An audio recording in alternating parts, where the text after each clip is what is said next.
Hey everybody, after 15 years of running thousands of rounds through pretty much everything on the market, teaching classes, fixing guns on the spot when they break in the middle of a drill, and carrying daily, I finally sat down and ranked the 10 biggest handgun brands from the ones I'd never hand to a friend to the one I stake my life on every single day.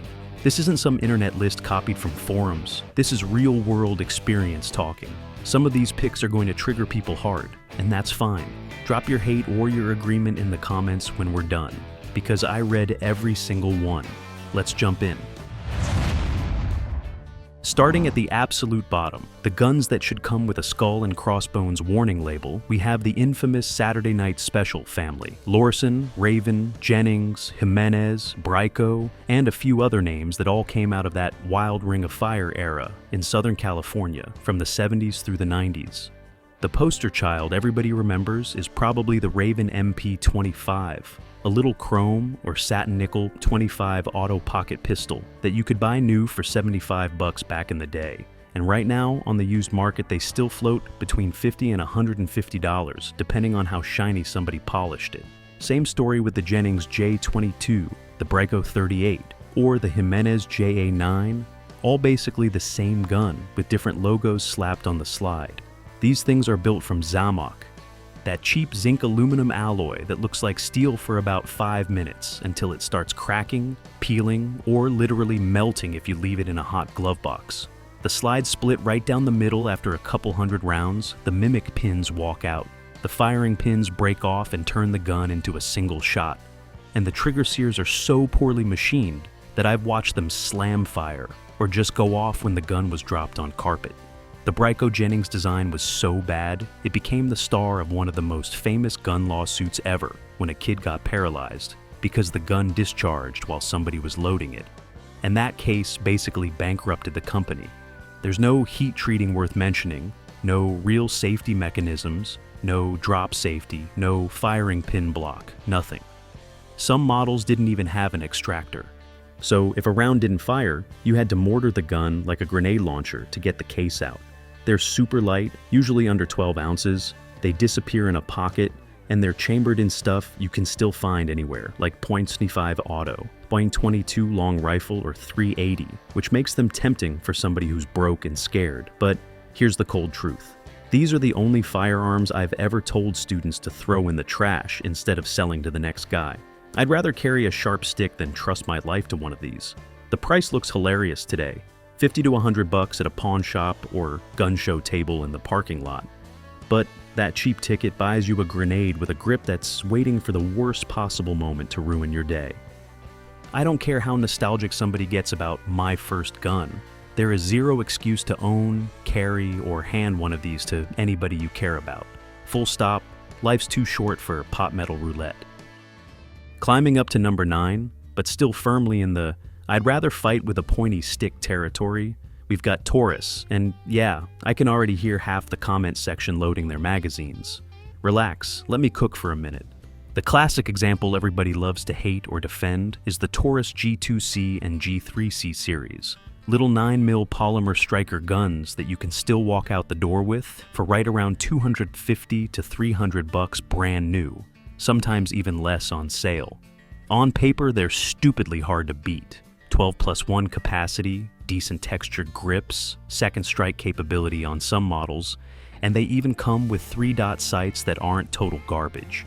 The newer stuff, like the GX4 and GX4XL Micro Compact, has an actually respectable flat-face trigger, a surprisingly good Blake-style takedown system, with no trigger pull required, and they're running optics-ready slides with a direct mount for Shield RMSC footprint plates straight from the factory. The ergonomics on the G3 and G3X feel way better than anything at that price has a right to, and the torquey little grip texture actually locks your hand in place. I've taken brand new G3Cs to classes, dumped a couple thousand rounds through them with students, and most of them just keep chugging along like a grumpy lawnmower that refuses to die. Here's the giant but. Taurus has a history of quality control nightmares that would make a gambler sweat. That 2016 class action lawsuit wasn't some minor paperwork. It covered 9 different revolver and pistol lines, where the guns could discharge when dropped, even with the manual safety on. because the transfer bar and sear design was fundamentally flawed on certain serial ranges. They settled for over $200 million and had to fix or replace hundreds of thousands of guns. Fast forward a few years, and the brand new GX4 gets a safety notice because, guess what? It can also go off if you drop it just right on the back of the slide. They've gotten a lot better since they moved manufacturing to Georgia and started copying the Sig P320 fire control unit style layout. But when you've had multiple drop fire scandals across 3 decades, it's hard to unring that bell. Some Taurus guns leave the factory perfect. Some leave looking like they were assembled during a fire drill, and there's no way to know which one you're getting until you put a few hundred rounds through it. The lifetime warranty is real, and they'll usually fix it for free, but free repair in 6 to 8 weeks doesn't help you when you needed the gun 5 seconds ago. If you're on food stamp money and just need something affordable to learn on or keep in the truck for snakes, a G3C or GX4 is honestly hard to hate at $250. But when I'm betting my kids' lives on it, I'm not rolling the dice on a company that's had that many oops, it might shoot you moments. Great range beater, fantastic value on paper, but for serious carry or home defense, I'll pass every single time. Sliding into number 8 is the brand that hurts my soul a little every time I talk about them, because nobody, and I mean nobody, dreams up crazier stuff than KelTec. These Florida wizards gave us the Sub 2000, that wild little 9mm carbine that folds in half and literally tucks into a backpack, taking Glock or Beretta mags depending on which flavor you grab. Right now, a new Gen 3 is running around $450 to $550 depending on the mag configuration. Then they dropped the P50, a 50-round 5.7 side-loading pistol that looks like it came straight out of a sci-fi movie. The KSG Bullpup shotgun with the twin magazine tubes that holds 15 rounds of 12-gauge death in a package shorter than most ARs. And don't sleep on the tiny P32 or P3AT that basically invented the whole pocket .380 and .32 category that every other company copied. The new CP33 will dump 33 rounds of .22 long rifle as fast as you can pull the trigger and still weighs less than a loaded Glock 19. Everything they make is stupid light, packed with features you won't find anywhere else, and priced like they're daring you to buy them. I've had a Gen 2 Sub 2000 that I ran 10, maybe 12,000 rounds through without ever cleaning it, just kept folding it, tossing it in the truck, beating it like a rented mule, and it never complained once. Absolute blast at the range. And when that thing unfolds and locks up, it feels like you're living in the future. But here's where the heartbreak comes in. KelTec quality is the definition of a box of chocolates. I bought another Sub 2000, exact same generation, exact same Glock mag version. And it jammed so hard every third round, I ended up using it as a club to beat the table at the range. They had that massive barrel recall on early Sub 2000s a few years back because the heat treat was botched and barrels were literally splitting or turning into hand grenades after a couple hundred rounds. The KSG is famous for either running forever or spitting shells back in your face depending on which day it was born. The PF9 and P11 were legendary for cracked frames and peening the heck out of the slide until they finally fixed it years later. Every KelTec I've ever owned or worked on needed some kind of break-in, polishing, or love straight out of the box, and half the time the fix is just send it back and pray. They're cheap for what they are, usually $300 to $500 for stuff that should cost double. They're feather light, and they'll start conversations faster than anything else at the range. But when my life or my family's life is on the line, I'm not trusting a gun that feels like a beta test prototype that accidentally went to production. If you want the coolest range toy on the planet that makes everyone stop and stare, KelTec is pure dopamine. If you want something you can bet your heartbeat on when the door gets kicked in, keep scrolling, because this company is all genius and zero consistency. And that's a gamble I'm not taking. Sliding into the middle of the pack is a legend that lost its way, Remington. Growing up, the Remington 870 pump shotgun was the gold standard. Every cop car had one racked up front. Every duck blind had a camo, 870 leaning in the corner, and my grandpa's old Wingmaster with a corncob forearm and the polished walnut stock still sits in my safe today, slicker than the day it left Ilion, New York back in the 60s. That gun has probably digested 20,000 rounds of everything from light target loads to heavy rifle slugs, and it still snaps shut like a bank vault. Same story with the Model 700 bolt-action rifles. Those things wrote the book on out-of-the-box accuracy. And the old BDL versions with the skip-line checkering and the jeweled bolt were pure works of art you could take deer with at 300 yards all day long. Then the early 2000s rolled around, Freedom Group bought the company, and it felt like somebody turned the lights out on 200 years of pride. The infamous X-Mark Pro trigger started showing up on Model 700s and 783s, and suddenly rifles were discharging when you closed the bolt, when you bumped them getting out of a truck, or even when you flipped the safety off. Hunters were getting shot in the legs. Lawsuits started piling up like cordwood.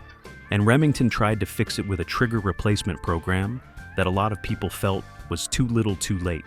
Quality took a nosedive across the board, finishes got rough, stocks felt cheap, and then the company went through bankruptcy not once but twice. New ownership split the company up, moved handgun production to different places. And now, when you see a brand new Remington pistol like the RP9 or the reintroduced 1911 R1 sitting on the shelf for around $400 to $500, it's hard to know if you're getting a diamond in the rough or a lemon that's going to choke the first time you take it to a carbine class. Don't get me wrong, a pre-2006 870 Express or an older model 700 ADL is still one of the best values on the used market. You can usually snag a clean one for $300 to $400 and run it forever. And the aftermarket is stupid deep because everybody and their brother makes parts for them. But walking into a store today and dropping $600-700 on a brand new Rem 700, or picking up one of their current RP9 Polymer 9 mils that's trying to compete with the M&P and the Sig feels like rolling dice. I don't want to roll. The heritage is unreal. The old stuff will probably outlive your grandkids, but right now, Remington is stuck in this weird limbo where the name still carries weight, but the current production just makes me nervous. I want to love them again. I really do. And maybe in a few years, once the new owners get everything dialed in, I'll be singing a different tune. But for right now, buying new Remington feels like a gamble when there are so many proven options sitting right next to it on the shelf. Now, we're stepping into the territory of guns I genuinely love and respect. And we're kicking it off with Walther, the German perfectionists that somehow never became America's sweetheart. If you've never put your finger on a PPQ or the newer PDP, do yourself a favor and find one, because the trigger is straight up witchcraft. We're talking the best factory striker-fired trigger money can buy. Short, super crisp break like snapping a glass rod, almost no over travel, and a reset so short and tactile you can drive the gun like a competition monster right out of the box. The PDP took everything people loved about the PPQ and cranked it up. Optics-ready slide from the factory with a bunch of different plate options. Insane ergonomics with those interchangeable back straps and the aggressive grip texture that locks in without shredding your skin. A crazy low bore axis that makes the gun feel like it shoots flatter than physics should allow. And that new performance duty trigger that's even lighter and cleaner than the old one.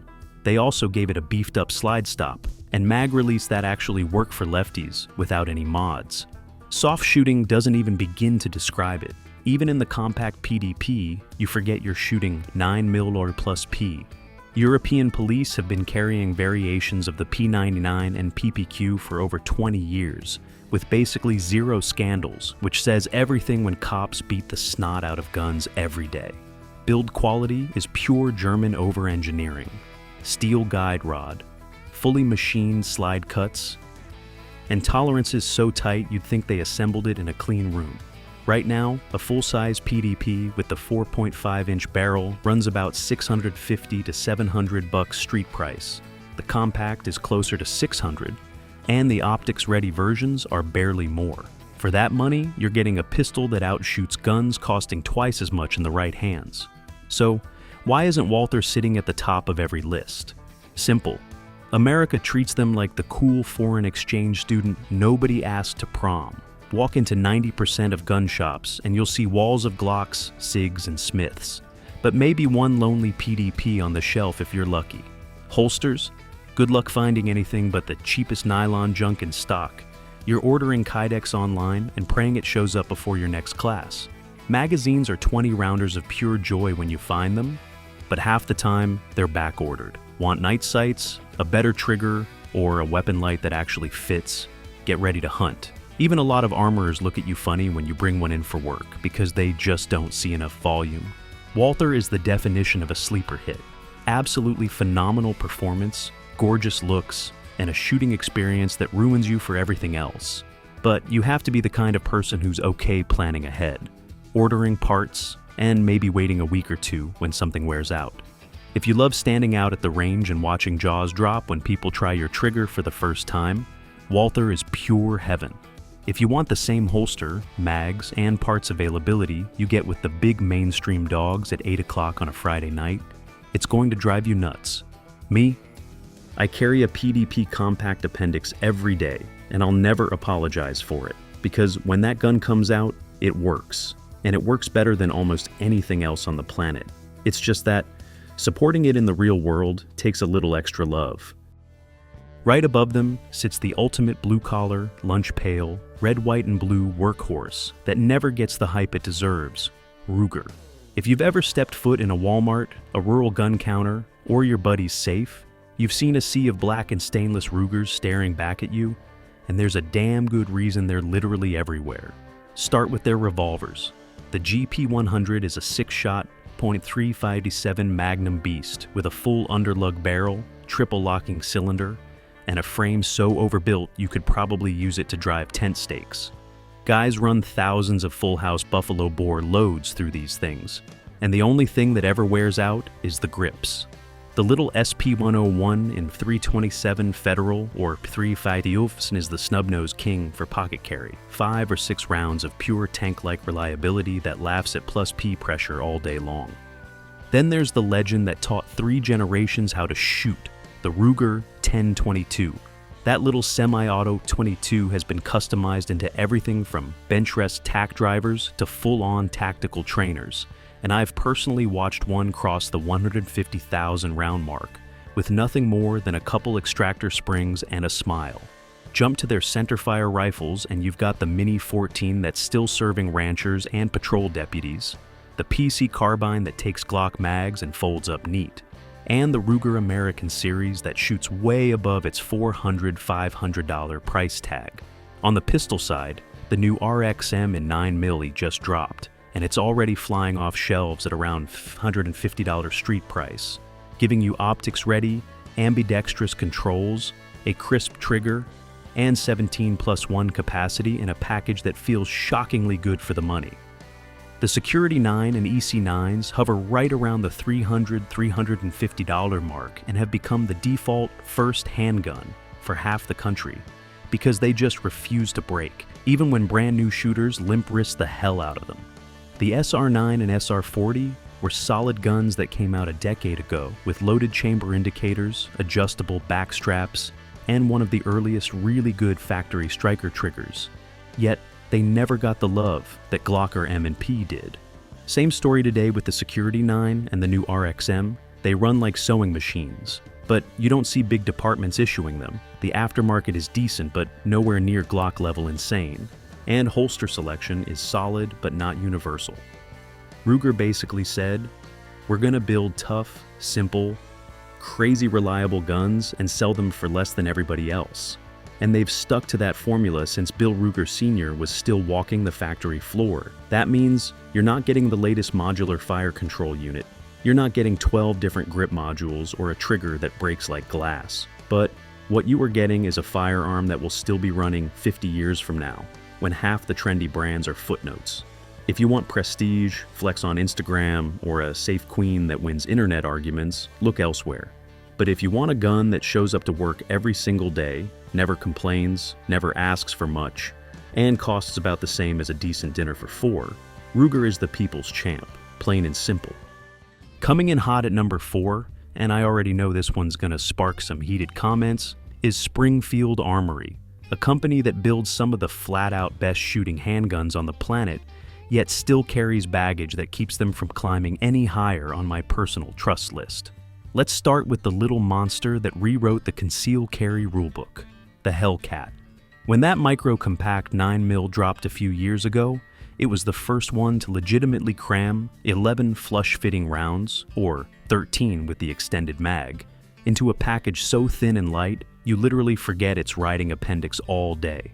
The optics-ready slide, the crazy aggressive grip texture that actually locks the gun in your hand without eating your skin alive, the high-visibility U-dot sights, and a trigger that's crisp enough to run fast but still heavy enough for new carriers. Springfield basically said, "Hold my beer to the rest of the industry and change the game overnight." Street price on a Hellcat RDP with the compensator and the hex red dot still hovers right around $600 to $650. And for that money, you're getting a pistol that outshoots guns costing twice as much. Then they went full send and released the Prodigy, a double-stack 1911 in 9mm that takes their rock-solid forged frames and slides, slaps in a match-grade barrel, and ships it with either a 4.25-inch commander or a full 5-inch government length for around $1,100, a price that made a lot of custom shops very nervous. The new echelon is their modular duty pistol that finally gives you changeable grip modules, an insane trigger that breaks right at 90 degrees, and the VIS optics mounting system that's probably the most bomb-proof direct mill setup out right now. Real-world price is landing in the low 500s for the base model, and it's already showing up in a bunch of agencies' trials. And don't sleep on their regular 1911 lineup, the enhanced micro pistol in 9mm, the TRP series, the Ronin. All of them are hand-fitted, stupid accurate, and built like they're supposed to last 7 lifetimes. Performance-wise, Springfield should be top 2 easy. Their quality control is nuts, the fit and finish is gorgeous, and everything they touch just shoots soft and flat. Problem is, a big chunk of the hardcore gun community still hasn't forgiven them for that 2017 Illinois carry bill lobbying fiasco, where it looked like the company quietly carved themselves out an exemption while throwing everybody else under the bus. Springfield swears it was a misunderstanding. They apologized. They've been pumping money into 2A causes ever since. But for a lot of diehards, once that trust is cracked, it never fully glues back together. I get it, I really do, and honestly, if that whole mess never happened, they'd probably be sitting at number 2 on this list. But perception is reality in this game, and a decent percentage of buyers flat out refuse to give them another dollar. If you can move past the drama and just look at the hardware, you're getting absolutely top-shelf American-made pistols at prices that make the competition sweat. No question about it. Taking the bronze medal, and honestly this one hurts because if we were ranking purely on how downright erotic a pistol can feel the first time you wrap your hand around it, CZ would be wearing the crown and popping champagne right now. Pick up a classic CZ75 or the almighty Shadow 2, and it's like the gun was designed by someone who climbed inside your palm and took measurements. That super low bore axis sits the slide almost inside the hand. The weight is perfectly balanced, and the single action trigger on a Shadow 2 is so crisp and light, it should come with a warning label for how fast it'll make you shoot. The thing is, a laser beam in USPSA and Steel Challenge. Guys are smoking Grandmasters with orange frame Shadow 2s that cost around $1,300 and shoot like $3,000 custom guns. Even their hammer-fired compacts like the P01 and PCR have been NATO-approved beaters for decades. All metal, decocker, or manual safety versions, night sights from the factory, and they still come in under $700 street price. Then CZ said fine, we'll play the polymer game too and drop the P10C, a striker-fired 9mm that took the best ergonomics from the 75, gave it aggressive stippling, one of the best out-of-the-box striker triggers money can buy, reversible mag release, and a price tag that floats right around $450 to $500 depending on the day. The newer P10F, full-size, and the micro P10M are just as ridiculous for the money, and the optics-ready versions with suppressor height sights are everywhere now. The Shadow 2, compact, and the new CZ 75 TS2 series in bright orange or deep blue are straight-up competition weapons disguised as carry guns. Competition shooters, tacti cool dudes, and old-school steel lovers all worship at the altar of CZ, because everything they touch just shoots softer, points faster, and feels more natural than almost anything else on the planet. Here's the reality check though, and it's the same Achilles heel every European brand deals with in America: logistics. Walk into a random small town gun shop at 9 at night because you just lost a mag at the range and need another one tomorrow. Good luck finding anything CZ on the shelf. Holsters are getting better, but still lag behind Glock and Sig by a mile. Replacement parts like recoil springs or firing pins usually mean ordering online and praying the package shows up before the weekend match. And most local gunsmiths know Glock's blindfolded, but look at a CZ'd like it's written in Czech, which half the parts actually are. The aftermarket has exploded lately with companies like Cajun Gun Works and Primary Machine doing incredible trigger jobs and milling slides, but it's still not the plug-and-play ecosystem the big American brands have spent 30 years building. If you're the type who plans ahead, keeps spare parts in the range bag, and values pure shooting bliss over instant gratification, CZ is straight-up firearms nirvana, and you'll never look at another pistol the same way again. If you want to roll up to any random store in any zip code and have everything you need sitting there waiting, it's a frustrating love affair that requires commitment. For me, that incredible feel keeps them solidly on the podium, but the real-world support issues just barely keep gold out of reach. Earning the silver medal, and yeah, I already know this one's gonna flood the comments with people screaming about blasphemy, is Sig Sauer, led by their absolute game changer, the P320. Man, when the P320 took the US Army's modular handgun system contract back in 2017 and became the M17 and M18, it flipped the entire industry upside down overnight. Departments all across the country started dumping their old duty guns and switching to the P320, because if Uncle Sam trusts it in places like Afghanistan and Syria, it has to be good enough for Main Street, USA, right? And honestly, on pure performance, it's hard to argue. The real magic is that fire control unit, that serialized chassis that drops into any grip module you want. You can go from a full-size duty gun to a compact carry to an X5 Legion competition monster, or even the new X10 in 10mm with literally 5 minutes and no tools. Swap grip sizes, swap calibers from 9mm to 357, SIG to 40. Add the TXG tungsten-infused frame if you want it heavy and flat shooting, or keep it feather light for all-day carry. The factory flat trigger is crisp.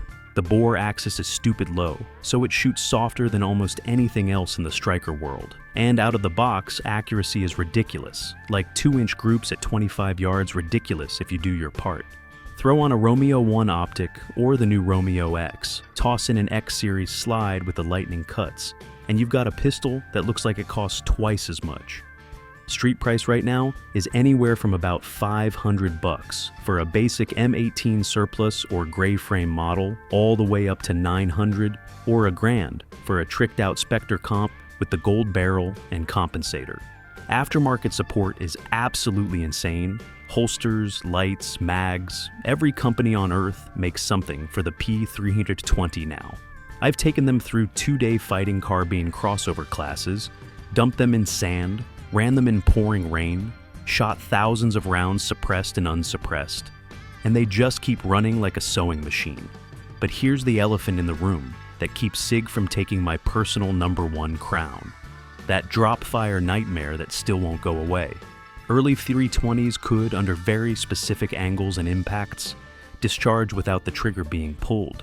We're talking dozens of lawsuits, a ton of police body cam and dash cam videos where officers swear on their lives the gun fired itself in a Safariland holster. And Sig's response was a voluntary upgrade program. New lighter trigger, new sear, new disconnect, instead of a full mandatory recall. Most of the upgraded guns have been rock solid ever since.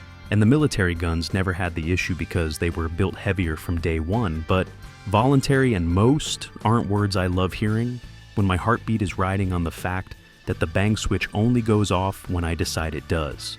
That lingering shadow of doubt, plus the fact that every couple months another lawsuit pops up claiming an unupgraded gun went off by itself, keeps Sig in second place for me.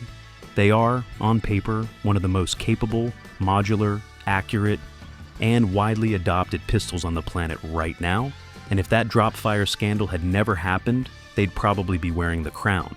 But when I'm betting everything on one pull of the trigger, I can't quite get past that one dark cloud that still follows them around.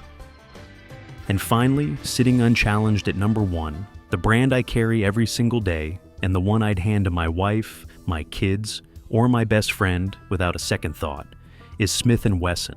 I can already hear the Glock fanboys loading their keyboards, but stick with me. Smith & Wesson has been forging firearms since 1852. They literally wrote the book on American revolvers, and when they dropped the military and police polymer line back in 2005 and then perfected it with the M&P 2.0, they built what I consider the ultimate do-it-all pistol for real life. Start with the M&P 2.0 compact or full size in 9mm.